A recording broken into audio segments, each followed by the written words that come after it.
There was a child, 2-year-old female, who she was kind of flung from the vehicle. Imagine you're driving down the highway as you normally do every workday until you notice cars in front of you have slowed for an accident or an injury or something. As it happened only moments ago, you notice a little girl lying in the road crying in a pool of blood. You smell burning tires, but you don't see an obvious accident. Then you see a young lady running towards the little girl crying for help. Precious moments are passing by. What do you do? What did others do?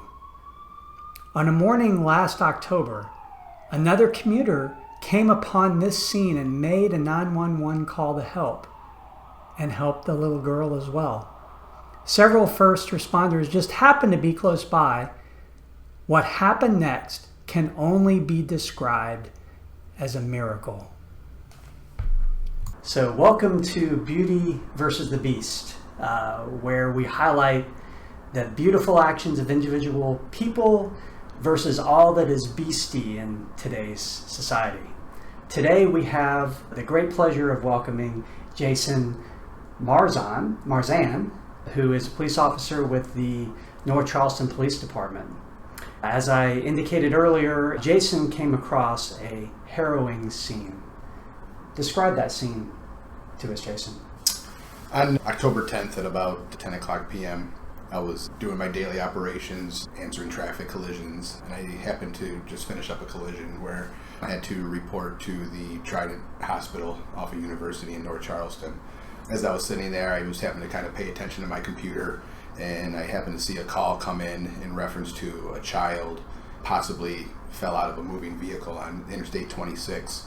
Sometimes you gotta kind of pay attention to those calls because it could have been anything, you know. Right. So it just kind of caught my attention real quick, and so I opened up the call. As the call comes in, we can see live updates, live feeds on everything that's happening as the call taker's taking it. We could see it. Once I saw a note that came across it, child was, bleeding pretty profusely. I knew it was a real call at that point. Man. And it just happened to be kind of, I guess, coincidental that the call happened to be right around the corner from where I was in Trident. I instantly, what we call, jumped the call before dispatch was even able to dispatch it out. I reported to dispatch that I was going to be en route to that call. It was literally right around the corner. It happened in the area of University in 26 eastbound lane. When I arrived on scene, there happened to be, people in the roadway. We blocked the exit ramp off and tried to kind of find out what happened, Yeah. Long story short, there was a child, 2-year-old female, who somehow was able to unlodge herself from her car seat as the vehicle was exiting the exit ramp, and the door opened up and she was kind of flung from the vehicle. When I arrived on scene, I kind of acted and just did what I guess anybody that was trained to do this, it's my job to protect the community as much as possible. And I just felt like, when I saw that there was a child involved, it kind of hit you a little bit more. You respond a little bit quicker. Sure. There happened to be a soldier from Shaw Air Force Base who was behind that vehicle that saw the whole incident happen. Herself and myself basically at the same time jumped out, ran over, grabbed the child, picked up the child, and we happened to notice that her right arm had been severed from the incident. Gosh. So the police department gives us equipment and stuff for ourselves. I happen to have a tourniquet that I had on me, and I felt that they're supposed to be for us, but at that time, that's out the window. I needed to add this tourniquet to this child's arm and stop the bleeding as much as possible, which we did. About 4 minutes later, ambulance showed up. We put the child in the ambulance and get him to Sean Jenkins immediately. Right. So at the same time, here she is. We noticed her arm was removed, and I just happened to look over on the side of the road, and next to a shoe was the limb laying in the roadway. I went and picked it up and put it in a medical bag, and here I am telling the ambulance what to do. I said, put this thing on ice. I think they kind of knew that already, but they grabbed it and immediately took her right over to Sean Jenkins Children's Hospital. Because of where the incident occurred, yes, I-26 is in North Charleston, but also Highway Patrol. It's their responsibility. Yeah. We immediately called Highway Patrol. They came out, and we kind of turned the scene over to them at that point. So that's kind of where we are when it came to that part of the scene. So how long would somebody typically have if they have basically an open artery to live? You know, it really depends. I think with what we did as fast as we did, it really bought her a lot of time to be able to survive that incident. But typically, if nobody's around, if nobody helps, how long does somebody... It could be a matter of seconds to a matter of few minutes. Wow. Luckily, where it was her arm, she could have bled out, but if it was like the lower leg or something like that, the femoral, I mean, that's within seconds. Yeah, oh my within gosh. Seconds. Wow. But it's just think fast. What can you do? I do also believe that a lot of training has accompanied that. So. Mm-hmm.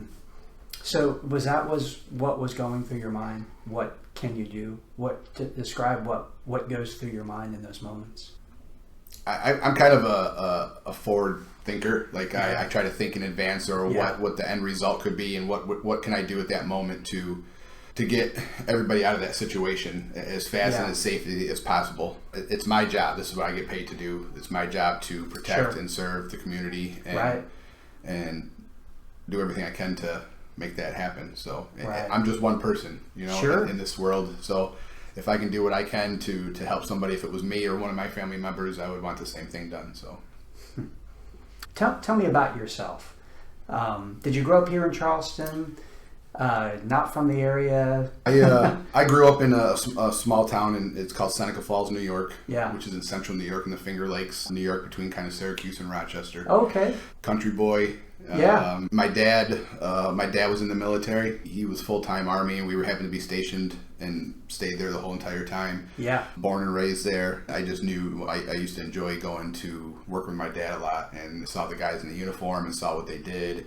And I always wanted to be a truck driver. I don't know why. I just wanted to drive trucks. I just thought it'd be cool to be a truck driver. Sure, and then I realized that this is what my dad does, and he gets to wear this uniform all the time. And I said, I think that's what I want to do. I always told my parents, I said, as soon as I turn 17, I'm going to join the military. And they're like, well, you still have to finish high school. Little did they know. Well, my dad knew, because he was also a recruiter at one point. And as soon as I turned 17, I took that ASVAB test, and I joined the military. So my junior year of high school, instead of enjoying my summer, I went to basic training.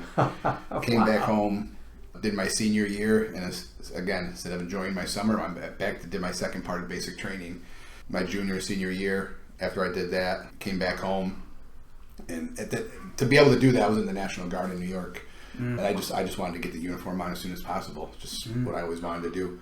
About a year after I graduated high school, I decided I wanted to go active duty. So I went active duty Army for 4 years, and came back home and worked. I had a small degree from high school in auto mechanics, so I worked as a mechanic for a while, and ended up getting the orders to have to deploy to Iraq. So in 2004, 2005, I ended up going to Iraq for 18 months. And I said, boy, this is what I want to do, you know. And I went over, I came back, and I ended up going back active duty Army again. And I became a career counselor and guided a lot of people coming off of active duty and put them in the National Guard and Army Reserves. Oh, no kidding. And tried to help them as much as I could. So I did that for most of my career. So I ended up, long story, I ended up doing 21 years in the Army. Wow. Before the police force. Yeah. Well, my first 4 years in the Army, I ended up coming home, and I worked at the Sheriff's Department, because I always wanted to be a cop also. I wanted to be a police officer. I worked at the Sheriff's Department. My next door neighbor was the sheriff, graduated with his daughter in high school. I went and knocked on his door and said, hey, Sheriff, you know, I want to do this. And he was willing to sponsor me. So I went to the police academy. During my field training, I think I was 21 at the time, 22. I said, I think I'm too immature to be a police officer right now. And I ended up going back in the Army. So I always had a passion for law enforcement. And once I got out, I had a friend of mine who was a police chief. And he said, Jason, I know you always wanted to be a police officer, and you're out of the military now, you did your time. He goes, are you still interested? I said, yeah, I'm still kind of interested. So he sponsored me, and here I am at age 41, going back through the police academy for 8 months. That's awesome. And it's never too late. No, it's never too late. Once I graduated the academy, New York State has civil service law. And basically, only between the ages of 21 and I believe 35, you can get hired initially full-time based off a list. Well, I was over that age limit, and I could never get hired full-time as a police officer. So I worked at 4 different departments trying to get full-time hours because this is what I wanted to do. After doing that for about a year, I had some friends that moved down here to North Charleston. I contacted them, and it was like within 60 days. I did my application, I interviewed, and I was down here working full-time in the North Charleston Police Department. I've been here for 5 years now. So. Wow. We're very lucky to have you. And for everybody in Charleston who complains about people coming from up north, it's not all bad. Was there an incident in your childhood or younger that planted the seed in your brain that you wanted to help people? I think it's just an instant. When I help people and I see the look on people's faces, I think I get more enjoyment knowing that I helped someone than that person thinks that they got help. It's like with my family. If I can come home and everybody in my family is happy, boy, I'm going to be happy too. I try everything I can to especially the ones that you love. You want to do everything you can to make them happy, and I'm the provider of the family. I just get this instant gratification when I see that I help someone, and I just want to, once you do that, you just want to do more. So, as they say, better to give than receive. Absolutely. Yeah. I didn't know during the incident where the girl fell out of the car that there was another officer there, a military officer. Yes. Is that a common thing that you see? People helping? Was that unique to this person's training? How did they help? Were they instrumental in the success of this story? Absolutely. Like I said before, I think a lot of it has to do with certain people. Like I'm in the special operations unit with North Charleston, and I'm specifically in the traffic division, and I'm responding to collisions every day. Yeah. The collisions in the area with the population of the people that we have here. And I would have to say that the majority of the time when a citizen sees something happen and they act, majority of the time it's your medical personnel, it's your military, it's your law enforcement. Those are the ones that all have that special training, and I think that with that training, that they're confident enough to go and help another person. And I think those are also the ones, like I said, that want to help people. Those are the ones that go into those fields and they want to help people. A lot of times you see a lot of people will just stand there and they just don't really know what to do. My brother told me, he's a physical therapist, and he told me one time, Jason, I hear all the stuff that you do, but I wanted to share this one story with you. He goes, I was driving down the road and I just happened to see this collision happen, and we all pulled over, and right away we didn't think it was going to be good. He goes, I couldn't believe the amount of people that stopped, but it was just myself and one other person that jumped out of the vehicle and ran over, and this person was seriously injured. I grabbed their neck, I kept control of their head until EMS showed up, and I asked him afterwards, I said, how'd you feel after that? He's like, I felt like I did something, and he goes, I don't ever want to do it again, but I guess it's just an instant act. You train for it, but you hope you don't really have to use it, but when you do, it's worth it. Well, we have a special treat. We just did an interview with Jason, and we have Shaniqua and Journey with us. Say hello to Beauty versus the Beast. Say hi to the camera. You're famous. So we're talking about that incident in October. And I know, Shaniqua, you received a phone call when all this happened. Describe what you heard, what you felt, what was going on in those moments. When I got the phone call, she told me, she said, you need to come get Journey. And I heard the panic in her voice, but I wouldn't think that it would be her. Yeah. So I said, okay. I said, are you okay? She was like, no. She was like, Journey just fell out of the car. And I'm like, okay, well, where are y'all at? And then she was out of it, so she couldn't really tell me where they were or what exactly happened. As I'm trying to get the location to where she is, I just hear sirens in the back. So I'm like, okay, where are y'all? I just kept asking. And she was like, you need to come get Journey. Journey fell out of the car on the interstate. And when I heard that, I just started freaking out and I started screaming.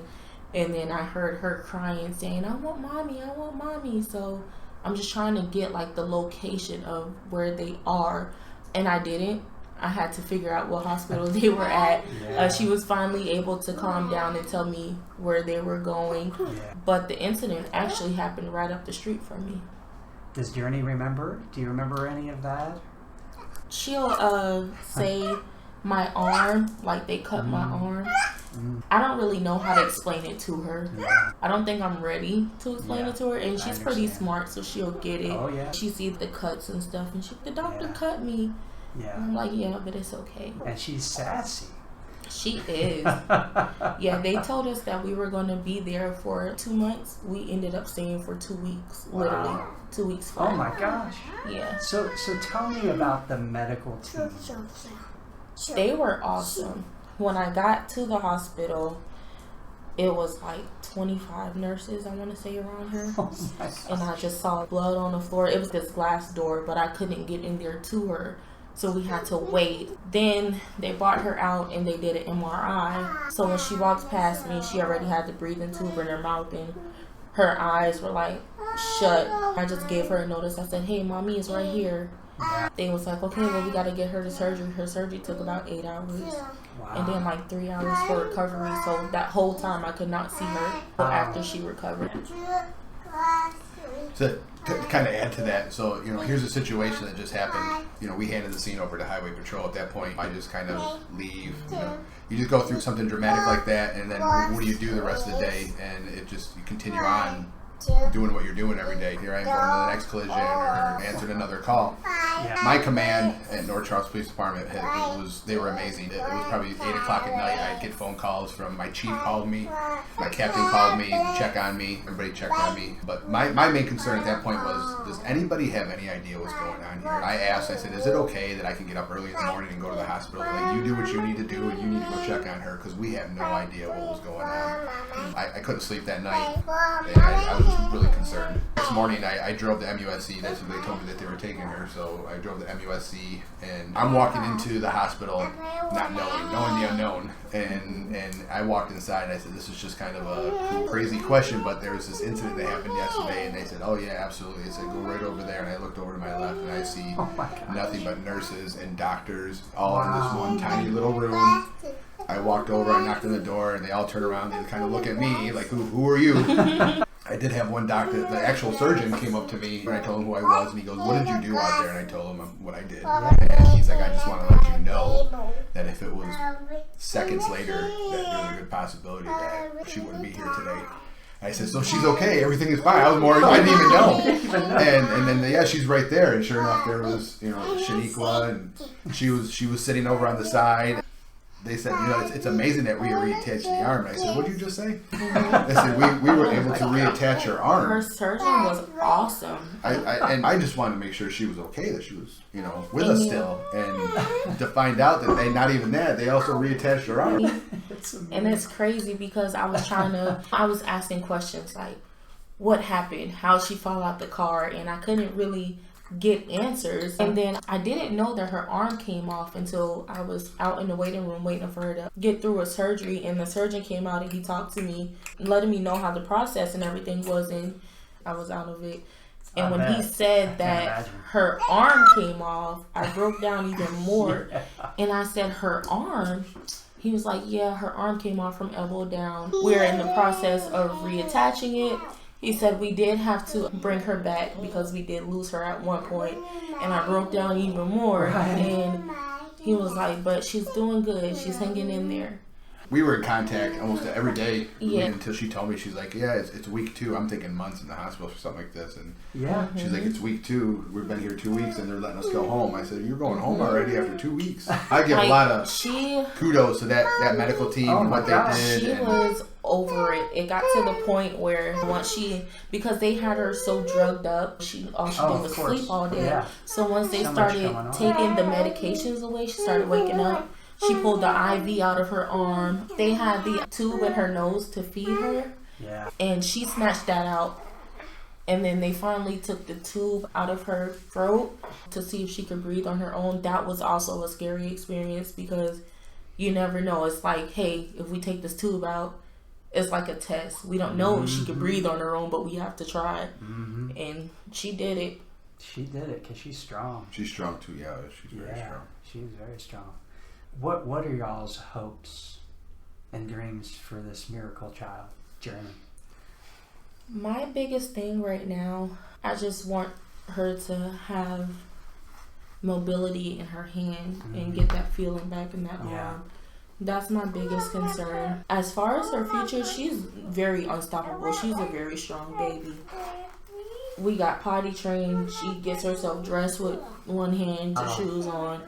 She's very independent for her age, so she's learning how to work with it. I'm just happy that she's with us, and Yeah. you know, you can just tell, like, looking at her face, that she's just gonna bring a lot of smiles to people. I mean, you can see the intelligence, energy, and attitude in those beautiful eyes of hers.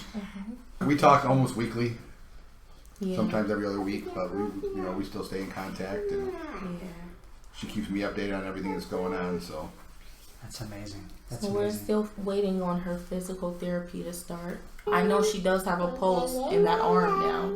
That's a plus. So what mobility does she have in her arm? None. She only has feeling from here on up. Okay. So I'd say a little above her elbow on down. Yeah. It's like nothing. But she's a tough one. She is. She does push-ups on her arm and everything. Oh my gosh. The first time y'all met, how did that come about? So the first time we met is the time that he came to the hospital. Yeah. They asked me, was it okay that he spoke with me? And I told them, yeah. I want to know what happened. And he came in and he told me everything that happened. And it just went from there as far as us keeping in contact and letting us know, hey, this is how she's doing. She's progressing like this and everything. I made sure that she had all of our information, being the first one on scene and what happened. I also made sure that she had the contact of the soldier, like I said, the soldier from the Air Force Base. She was just involved as I was with this whole thing. Right. And the North Charleston Police Department gave her a Citizen Achievement Award that we went and presented to her. Wow. We went to Shaw Air Force Base and presented to her. There's also a military award in the works for her that is going to be a pretty prestigious award. Right now it's gone all the way up to the top of Virginia, so we're waiting to still hear back from that for her. So I do believe she's still in contact with her as well. So unfortunately she had to leave. She was stationed at Shaw, but she's an amazing person. She came to see Journey. Journey was actually awake at this time when she came, so she was able to see her up, and we sat there and we talked. And her and Journey actually shares the same birthday. Oh, no kidding. So if you were to share something with the audience, what would you share with the audience if you come across somebody hurt or in need? Like, what would I do? I would definitely stop and do the best that I could do, because you never know how it could turn out for them. To you, it could be the smallest thing, but to them, it's the biggest problem. I would just say stop and check to see if they're okay and take further action if needed. Yeah, right. How about you, Jason? You've got a little bit more training. Somebody who doesn't have training, what would you share? For someone who doesn't have training, I mean, you could always get out, go and help. There's always something, like I said, most of the time the ones that are always running over there are your medical personnel, and they're the ones that are going to probably take control of the area, of the scene. And if you just say, what do you need me to do? I mean, even everybody knows how to use a cell phone. You can grab that cell phone, you can call 911. The fastest that you can contact 911 or any type of emergency personnel to get to the scene faster. It's a help. It can take a matter of seconds to a matter of minutes to be able to save somebody. Anybody can help. I'd rather have 10 people out there standing around eventually getting tasked out to do something than having somebody just drive by. Like I said, I'm on the traffic team, and I see a lot of times where people get hit by cars and people just keep on driving by. That one person could have stopped and called 911 where 5 minutes could have gone by and someone didn't call and it was too late. So. Well, thank you so much for coming in and doing this interview. I'm so excited for young Journey and everything that she's going to do in her life. And so excited that y'all have formed a friendship. It's amazing how people can come together. There's a common love. There's a common goal. Absolutely. So we appreciate you invited us.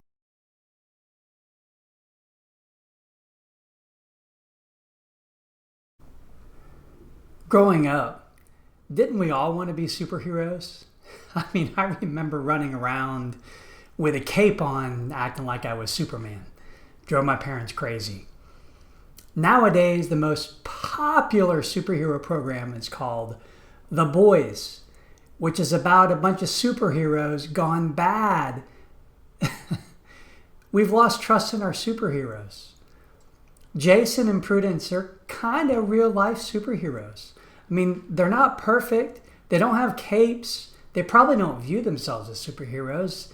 They're just doing what they were trained to do, just taking action in the moment. But really, does it matter if a superhero wears a cape? And can't we all just be superheroes if we take action in the moment, even if it's just to dial 911?